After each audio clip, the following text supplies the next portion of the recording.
Hello Mark, I'm Sylvia and my student number is 28. Now I'm going to read the article. Bill Gates, the next outbreak, we're not ready.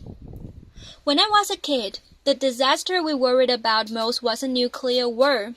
That's why we had a barrel like this down in our basement, filled with cans of food and water.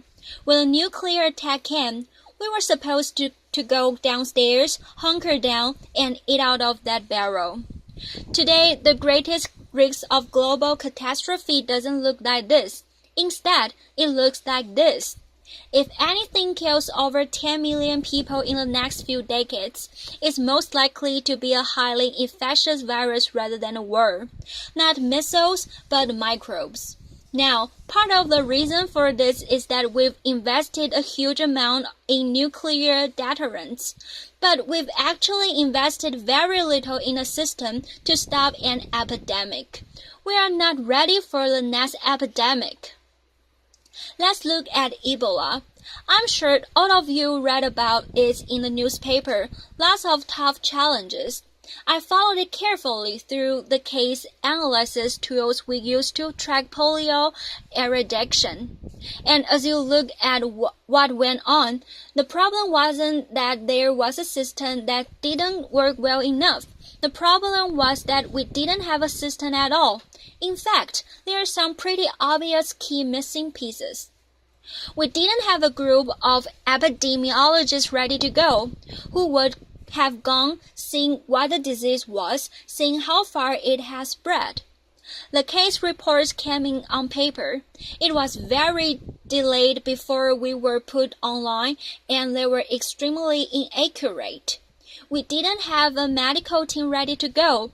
We didn't have a way of preparing people.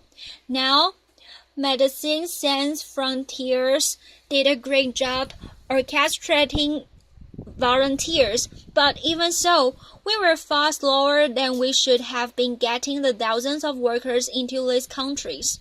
And a large epidemic would require us to have hundreds of thousands of workers. There was no one there to look at treatment approaches, no one to look at the diagnostics, no one to figure out what tools should be used. As an example, we could have taken the blood of survivors, processed it, and put that plasma back in people to protect them, but it was never tried. So there was a lot that was missing, and these things are really a global failure.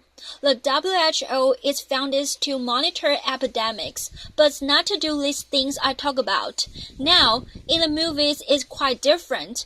There's a group of hands-on epidemiologists ready to go. They move in, they save the day, but that's just pure Hollywood. The failure to prepare could allow the next epidemics to be dramatically more devastating like Ebola. Let's look at the progression of Ebola over this year.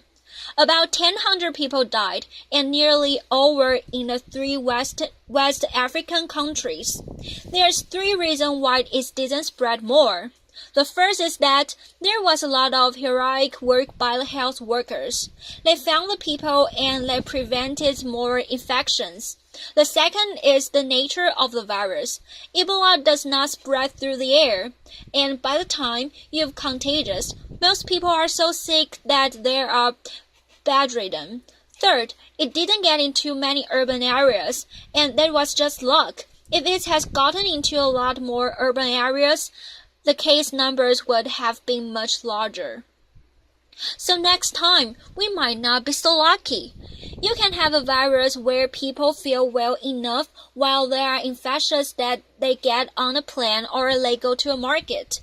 The source of the virus could be a natural epidemic like Ebola, or it could be bioterrorism. So there are things that would literally make things 1,000 times worse. In fact, let's look at the model of a virus spread through the air, like the Spanish flu back in 1918. So here's what would happen. It was spread throughout the world very, very quickly. And you can see over 30 million people died from that epidemic. So this is a serious problem. We should be concerned.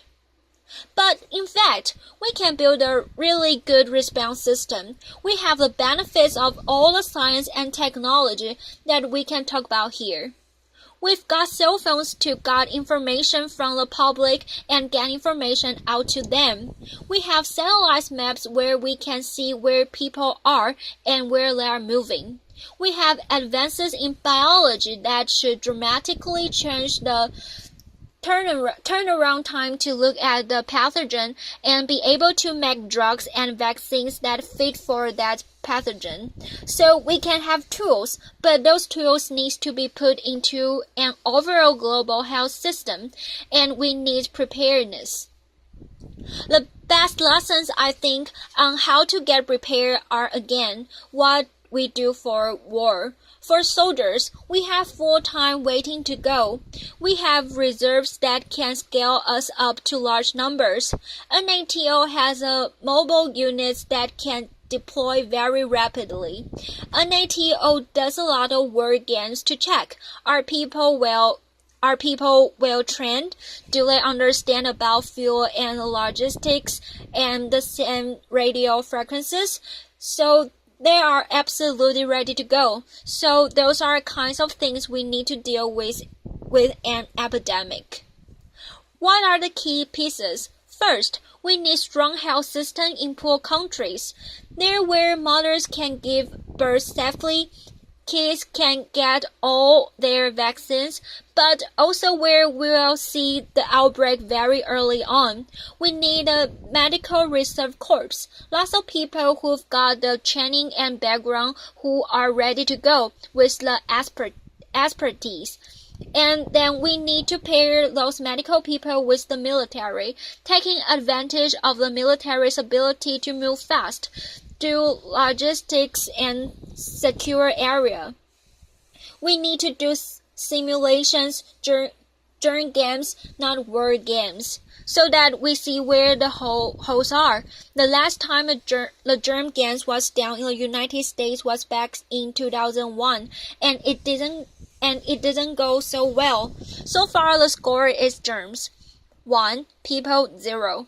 Finally, we need lots of advanced R&D in areas of vaccine and diagnostics. There are some big breakthroughs, like the adeno-associated virus, that could work very, very quickly. Now, I don't have an exact budget for what this would cost, but I'm quite sure it's very modest compared to the potential harm.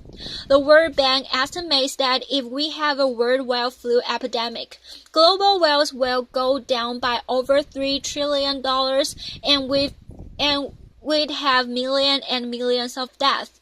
These investments offer significant benefits beyond just being ready for the epidemic.